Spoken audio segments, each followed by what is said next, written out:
السلام علیکم ورحمت الله وبرکاته ومغفرته. محترم پوښتنه کړې ده چې دا پښتنو کې دا خوندو ته حق نه ورکول کېږي.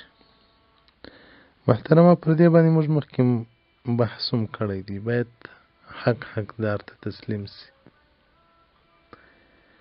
خو البته د بعضو خلکو جایدادونه ډیر وي، زړه یې نه ورباندې کېږي، هغه دې بیا تخارج مسلې څخه ګټه پورته کړي. نو زموږ مذهب دا دی چې دا ورثه د مړي اتفاق وکړي. مثلا مځکې دي، موټران دي، ډېر شیان د پلار د په میراث پاتې شول، نو ټول تر قیامت کښېږدي چې دونه دي. بیا خویندو ته ووایي چې مثلا 10 لکه یا 20 لکه یا چا دوی سره په راضي سو، دونه پیسې به موږ درکړو، بس موږ د میراث تاسو خلاص یاست، په میراث کې باید بیا تاسو حق نه لرئ.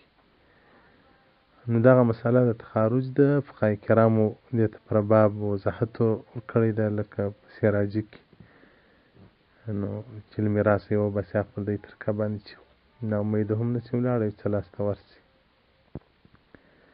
نو دوی پر دې باندې سره موافق سي چې 6 سرایونه دي په دې کې به یو سرای دا ټولو خویندو ته ووایي چې د دې سرای قیمت به تاسو ته درکړو، بس تاسو راضي سئ.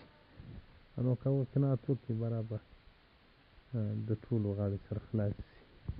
موسوعة الفقهیه صفحه نمبر 2 جلد نمبر